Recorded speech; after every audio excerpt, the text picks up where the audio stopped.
Hello and welcome to Precon Decon, the video series where I deconstruct the pre-constructed decks of Magic the Gathering's history.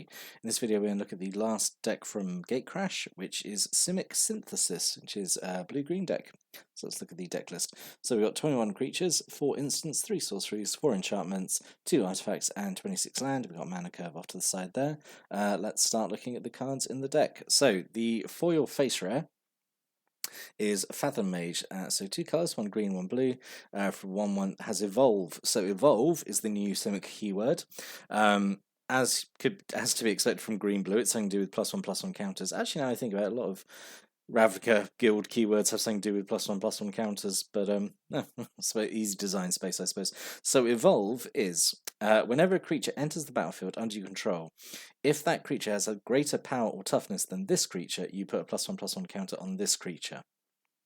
And yeah, so it's really nice. Like you've got a whole variety of creatures in here that have varying power and toughness, and yeah, when you cast them, you know, all the others could potentially get +1/+1 counters. So yeah, I think it's pretty cool that you know, playing creatures makes the other ones grow in size. I think it's pretty cool. Pretty cool design.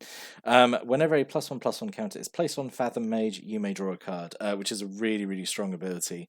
Yeah, just overall, I think this is like a really great foil face rare card to have in the deck. Really like that it's not just like a big stompy creature like you might kind of expect for blue green. I like that it has, you know, it does something like honestly like a lot more useful, which is draw you more resources. And it only being a 1/1 actually helps with its ability, because then it's pretty much always going to get that evolve trigger and get a counter, and yes, you get to draw a card. Yeah, I really like this card. I really think it's a good foil face rare to have. So we're going to look at all the other sort of stuff that has evolve. So like I looked at with the Orzhov and the Gruul, because all these creatures, you know, essentially all have the same keyword. They're just varying different sizes. Probably will get through these quite quickly. So we've got 2 adaptive Snapjaws, so 4 and green for a 6/2 that has evolve. So actually having 6 power is really good. I think it might be the highest in the deck, which means when you play this, like all your other stuff is going to get the evolve trigger, which is nice. Really nice. And it having low toughness is really good as well, because you know, you cast a creature that has a higher toughness, and this evolves. So I really like the way that evolve is works as a keyword. I think it's just very well designed, honestly. Single Cloudfin Raptor, 1 blue mana for a 0/1 flyer, has evolve. 2 Croc Anora, 2 and a green for a 1/3 with reach, has evolve. Single Elusive Crassus, so 1 a green and a blue for a 0/4 unblockable that has evolve. So yeah, again, you're pretty much always going to get an evolve trigger of it, because pretty much anything you cast is going to have higher power than it, and then you know, this is then just going to go on to do a lot of work, I think, as an unblockable attacker. 2 Shabble Sharks, a blue and a green, just for a 2/1 with flash and evolve. So having flash is really nice. You do this, and it's potentially is like a combat trick, right? If it helps some of your other creatures evolve, I think that could be pretty good. Oh, that was all the evolved creatures. I think that's pretty much all of them in the set, honestly. So then we have the Simic Guildmage, the Zamek Guildmage. So green and blue for a 2/2. 1 green, 1 blue. This turn, each creature you control enters the battlefield with an additional +1/+1 counter on it. That's pretty good. And you pay 1 green, 1 blue, remove a +1/+1 counter from a creature you control to draw a card. You're not going to have any shortage of +1/+1 counters in this deck. So yeah, being able to turn them into card draw is pretty solid. I think this goes actually quite well with the Fathom Mage, who's going to gain counters, draw cards, remove the Fathom Mage's counters to draw more cards, which lowers the Fathom Mage's power and toughness, which means it's more likely to evolve again. Yeah, just plays out really nicely, I think, and yeah, you'll be drawing cards all over the shop. So yeah, I think this is pretty good. I said all the guild mages I think are pretty good in this this return to Ravnica, because yeah, in the original Ravnica, I think some of the guild mages were definitely better than others. Like the Orzhov guild mage, despite having amazing art, was like not that good, honestly. Whereas here, I think they're all like pretty on par. I think they're all pretty solid. So we have a Crowned Ceratok, so 3 and a green for a 4/3 with Trample. Each creature you control with a +1/+1 counter on it has Trample, which is pretty good. Not a lot of your evolved creatures already have Trample on them, so being able to give acting as a sort of a +1/+1 counter lord is a pretty good effect, honestly. It's pretty good, and obviously helps, that they're getting bigger anyway with the counters on them. And a single Sapphire Drake, so 5 and a blue for a 4/4 flyer, which is, I mean, on its own, that's like fairly solid anyway. But each creature you control with a +1/+1 counter on it has flying. This is potential like a game ender here, because it comes down, you've got your evolved creatures, and suddenly they've all got flying, they've all got evasion. That can potentially just be like a game there and then. So yeah, really, really good inclusion to have both of these. I think I really like both of them. So we have a single Ivy Lane Denizen, who's the green version of this cycle. So 3 in the green for a 2/3. Whenever another green creature enters the battlefield under control, put a +1/+1 counter on target creature. So all the Denizens, I think, are pretty solid. The Ivy Lane Denizen, I think, is the one that is absolutely is probably the best one, just for like this +1/+1 counter ability. Yeah, it's the most expensive of the 5 of them, but yeah, this ability is so good, and it's in a deck where like all the other denizens have been okay, right, in their decks, but this one in particular I think is spot on, just for the +1/+1 counter synergy. So yeah, really good inclusion. 2 Drakewind Crassus, 1 a green and a blue, just for 3/1 with flying and trample, which is fairly okay. Big flying creature that has trample. Yeah, it's all right. A single Frilled Oculus, 1 and a blue for a 1/3, so fairly decent little defensive creature, and also high toughness means it's good for evolve fodder. You can spend 1 and a green to give it a +2/+2 turn. Activate this ability only once each turn, so it's kind of like a blue Root Walla, I suppose. But yeah, this is perfectly fine. I think this is okay. Can go up to 3/5 without much investment. I think that's okay. A single Leyline Phantom, so 4 and a blue for a 5/5. Whenever it deals combat damage, return it to its owner's hand. Return it only if it survived combat. So at first I was like, oh, what a weird card to include, but of course it makes absolute sense now that I gave it more than like 5 seconds thought, because this is like perfect for evolved creatures, right? So I mean, it being a 5/5 for 5 is kind of okay anyway in blue, and then whether it blocks or deals damage in any way, basically it's going to go back to your hand. You cast it again, and it's got power and toughness 5, which is fairly substantial, which is going to hopefully trigger a bunch of your evolve cards. So yeah, I think this is like a really smart inclusion here. Like I think a really good teaching tool for a new player, actually, to see like this kind of combo. I really like the idea of they would have this interaction in game, and then like the light bulb would go off and be like, oh my god, yeah, now I understand the interaction. So yeah, I think that's a really good inclusion in the deck, honestly. Even if it's maybe not like that amazing a creature, I appreciate like the interaction, like the mechanical intricacy of it, of showing interacting with the evolve keyword, I guess. A single Merfolk of the Depths, so 4 and 2 green-blue hybrid mana for a 4/2 with flash. So this is just like not a good card. I mean, you could say like, oh, it's got flash and it's got high power, so it's made like, again, like it could be like a combat trick, like the Shamble Shark was. You flash it in and it's got high power. All your evolve stuff triggers off it, but it's also like 6 mana. Like that's just not worth it. Even if you weren't doing evolve stuff with it, like 6 mana for a 4/2, even with flash, is just like not good. I don't understand why it has such low toughness, honestly. Like this could be like 4/4 easily, and like it would still be like probably not wonderful, but it'd be a hell of a lot better. So yeah, really, this is like an easy first cut from the deck, and it's uncommon as well, which is really depressing. Oh, yeah, not a great card to include in the deck, in my opinion. And then we have 2 Kraken Hatchlings, 1 blue mana for a 0/4, perfect defensive creature, and even late game, because it's got such a high toughness, all your stuff with evolve is going to like really appreciate this, because 4 toughness is obviously enough to trigger a lot of things that have evolve. So yeah, really, again, really good card to include in here. And then we have a single chronometon, which honestly this feels like a bit of a weird card to include. 1 mana for a 1/1 artifact creature. You can pay 1 and tap to put a +1/+1 counter on it. It's like, sure, I guess. If you're being generous, I suppose you combo this with the Zamek Guild Mage, and it's repeatable +1/+1 counters to draw cards, I guess. Sure, but like I feel like there were it feels like a weird choice. I know the deck cares about +1/+1 counters, but this, yeah, again, this feels like an easy cut personally. So the other rare of the deck is Unexpected Results. So 2, a green and a blue for a sorcery. You shuffle your library, then reveal the top card. If it's a non-land card, you can cast it without paying the mana cost, and if it's a land card, you put it into play, and then you return Unexpected Results back to the hand. So I do like it has that thing, if you don't hit if you hit just a land, at least you don't waste the casting of this. You haven't spent like 4 mana on essentially just like a ramp spell, essentially. So yeah, I think this is okay.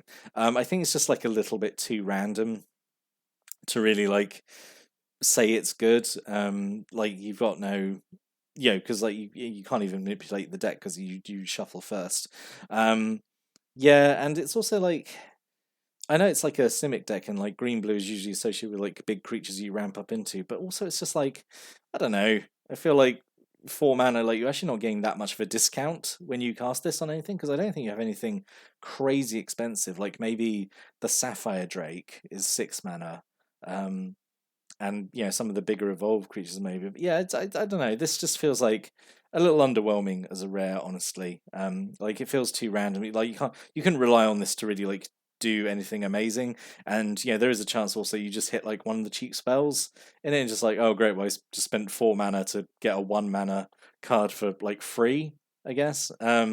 Yeah, it's not very impressive, honestly. I don't think this deserved being a rare, if I'm honest, but that's just my thoughts on it. Would have liked to have seen something else. So then we have 2 forced adaptation. So 1 green mana, enchanted creature. At the beginning of your upkeep, +1/+1 counter on enchanted creature. Yep, I really like this. Is just like such a nice cheap card just to throw down on a creature, and it's just gonna slowly grow over the course of the game. Yeah, and obviously all the +1/+1 counters have interactions. You've got a load of stuff that cares about +1/+1 counters. So yeah, I think this is like a pretty good inclusion just to buff up your creatures. So 2 bioshifts. So 1 green-blue hybrid mana. Move any number of +1/+1 counters from target creature onto another target creature with the same controller. This is really, really good, honestly, in this deck. Obviously the dream play, right, is to move a bunch of counters onto Fathom Mage and just draw a bunch of cards. Actually, I should have said that with the forced adaptation. That is a great card to put on Fathom Mage as well, because then you're just drawing an extra card every turn straight away for free, in addition to any you might get from evolve triggers. So yeah, Bioshift is like a really solid card. This is like a really good combat trick, honestly, because you just get to move the counters around. You can do a lot of really fun stuff with this, I think. So actually would have liked there to be maybe even 3 of these in the deck, just because it's a lot of flexibility in what this can do, I think.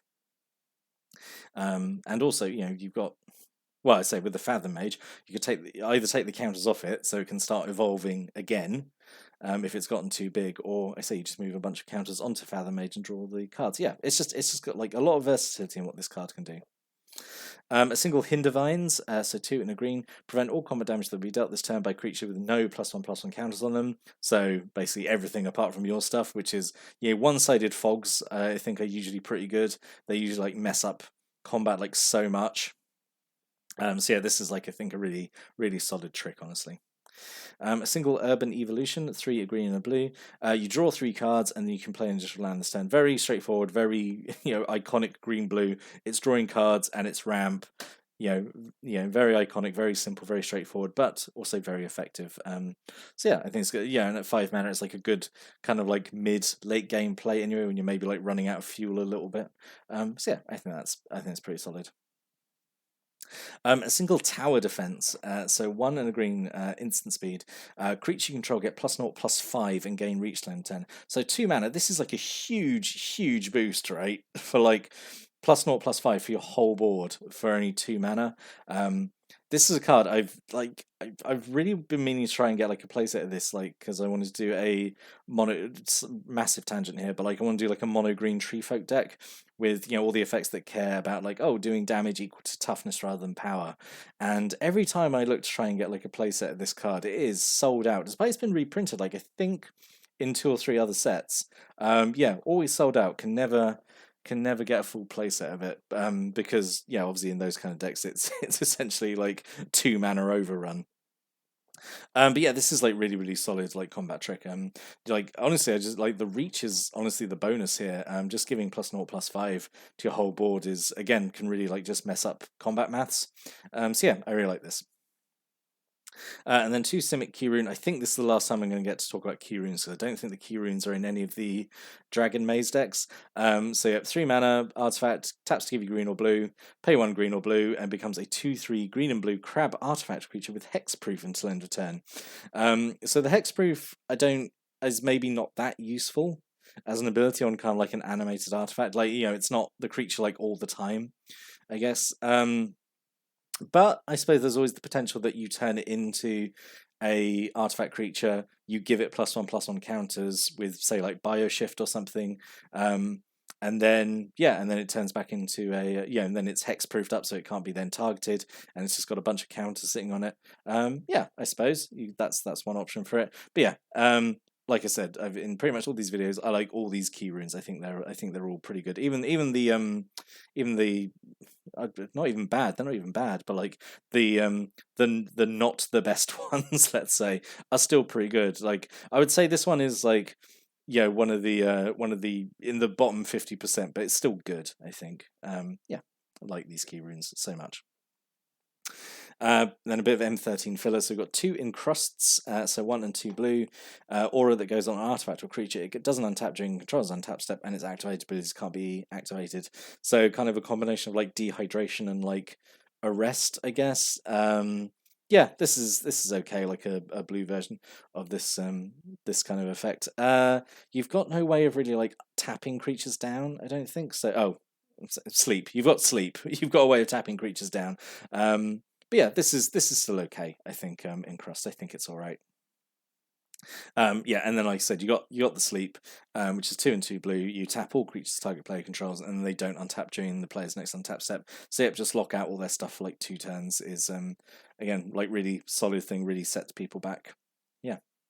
And then a single Simic Guildgate, and then 12 forests and 13 islands. So yeah. So what could have been? Let's talk about that alternate rare first of all. So the unexpected, was it unexpected results? Yeah. I'm not wowed by that. I think Ooze Flux would have been super good fun as the second rare in here. So Ooze Flux is an enchantment for 3 in the green. You pay 1 in the green, remove 1 or more +1/+1 counters from among creatures you control, and you make a XX Ooze where X is the number of +1/+1 counters you removed. So I think this is really fun, right? Like you build up a bunch of +1/+1 counters, and then you just turn it all into a big ooze. And then the ooze comes in, and all your evolved stuff sees it coming in, and it's got like really high power and toughness, so they all evolve again. So then you can do the ooze flux again. And I just think like that's like super good fun. I think that would have been a great extra rare to have instead of the well, not an extra rare, but an alternate rare instead of the unexpected results. I think this would have been a lot more fun. As for other cards, you got Simic Flux Mage, who's actually an evolved creature that was missed out on. But 2 in a blue, 1/2 with evolve, and you can pay 1 in a blue and tap it to remove a +1/+1 counter from it, and then you move it onto another creature. So again, like I really like effects that just move like +1/+1 counters around. I always think that's like good, like shenanigans to do. I think that's really fun, and especially in this deck as well, where there's, let's say, effects that care about +1/+1 counters. I think this would have been pretty good. Also seems like a bit of a missed opportunity not to have rapid hybridization in here. So it's 1 blue mana, instant speed, you destroy target creature and it can't be regenerated. No one expects a blue kill spell, and the creature controller creates a 3/3 green frog lizard token. The idea being you're just turning their creature into a 3/3 frog. Which is great.